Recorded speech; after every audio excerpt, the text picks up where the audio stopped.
আসসালামু আলাইকুম, সবাইকে শুভেচ্ছা জানাচ্ছি। মাসুম মাহবুব।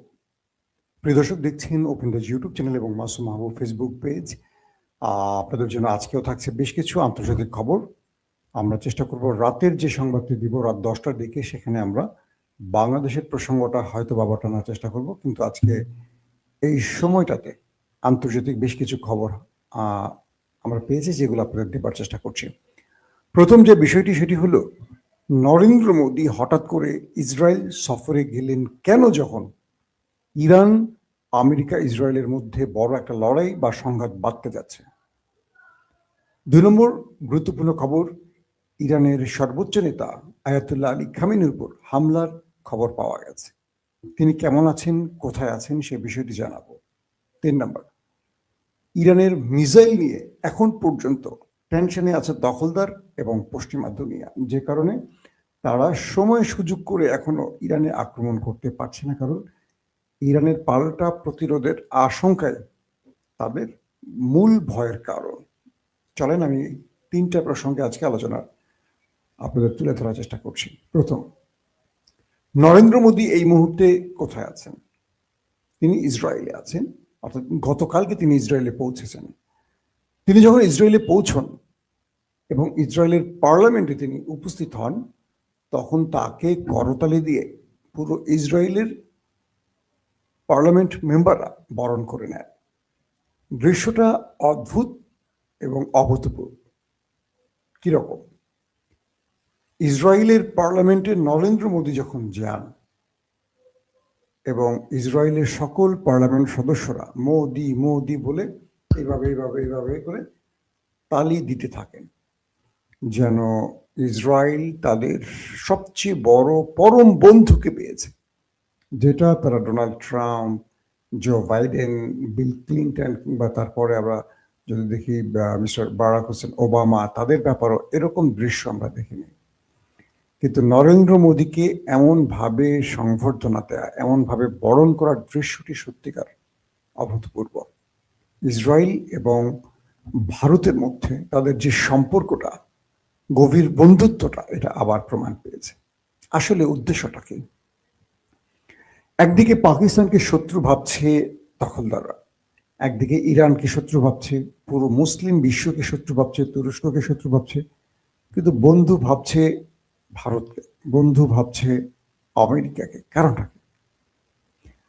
নরেন্দ্র মোদী সেই পার্লামেন্টে বলেছেন, আমরা ইসরায়েলকে বন্ধু রাষ্ট্র ভাবি, শুধু ইসরায়েল নয়, আমরা ইসরায়েলের দুঃসময় বা ইসরায়েলের যে কোনো বিপদে সবার আগে তার পাশে থাকব। কখন এই কথাটা নরেন্দ্র মোদী বলছেন? যখন ইরানের উপর যে কোনো সময় আক্রমণ হতে পারে। তার মানে ইরানের এক সময়ের খুব কাছের মিত্র ভারত আজকে ইসরায়েলের মাটিতে দাঁড়িয়ে বলছে, ভারত ইসরায়েলকে যে কোনো বিপদে সাহায্য করতে চায় এবং ইসরায়েলকে রক্ষায় যে কোনো পদক্ষেপ ভারত নেবে। ইসরায়েলের পার্লামেন্টে ভারতের প্রধানমন্ত্রী বলছেন। তার মানেটা হলো যে ইরান স্পষ্ট কি বলবো, ভারতের মেসেজটি পাচ্ছেন যে ভারত আসলে কি বোঝাতে চাইছে তাদেরকে। এখানে ইরানের একটা ভুলের উদ্দেশ্য, মানে ভুলটা আসলে তুলে ধরা উচিত আপনাদের কাছে। সেটা হলো, পাকিস্তান এবং ইরানের মধ্যে লড়াই তো বহুদিন ধরে, জানেন তো, 47-এর পর থেকে। এই ইরান তার রাজনৈতিক কারণে হোক বা যে কোনো কৌশলগত কারণে হোক, তারা পাকিস্তানের বিরোধিতা করে এবং তারা বরাবরই ভারতের পক্ষে থাকে। এবং ভারত এই ইরানকে ব্যবহার করে আফগান এবং ইরান সীমান্ত দিয়ে পাকিস্তানকে বারবারই উত্তেজিত করেছে। পাকিস্তানে অনেক আক্রমণের ঘটনাও ঘটেছে এবং আমরা দেখেছি যে ইরান সবসময় যে কোনো ইস্যুতে পাকিস্তানের বিপক্ষে দাঁড়িয়ে তারা দাঁড়িয়েছে ভারতের পক্ষে। এই এই ইরান, যে ইরানের কথা বলছি, আজকে সেই ইরান, খেয়াল করে দেখেন যে কি ভাগ্যের নির্মম পরিহাস, সেই ইরানের বিরুদ্ধে ভারত ইসরায়েলে দাঁড়িয়ে হুঁশিয়ারি দিচ্ছে যারা ইসরায়েলকে যে কোনো বিপদ থেকে রক্ষে পাশে থাকবে।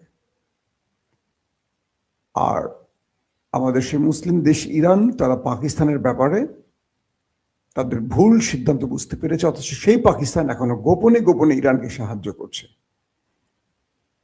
ইরান তার কি বলবো ভুল বুঝতে পেরেছে, নাকি ইরান তার কৌশলে কোনো পরিবর্তন এনেছে জানি না। যদি ইরান তার ভুলটি বুঝতে পারে, আমার মনে হয় এটা ইরানের জন্য সবচেয়ে বড় পাওয়া হবে। কারণ এই পাকিস্তান বা এই তুরস্ক ইরানকে এখন যে সাপোর্টটা দিচ্ছে, এটা ইরান কল্পনাও করেনি। অথচ এই ইরান এই কি বলবো আপনাদের তুরস্কের মধ্যে বহুবার বহুত কুকাজ করেছে। এখন পর্যন্ত তারা সুযোগ পেলে তুরস্কের বিরুদ্ধে কাজ করে, এবং তুরস্কের এরদোয়ান সরকারের বিরুদ্ধে ইরান তার সর্বোচ্চ গণমাধ্যম ব্যবহার করে। কিন্তু এখন পর্যন্ত তুরস্ক ইরানকে সাপোর্ট দিয়ে যাচ্ছে আমেরিকা এবং ইসরায়েলের বিরুদ্ধে। আশা করব ইরান এবার আর অকৃতজ্ঞ হবে না।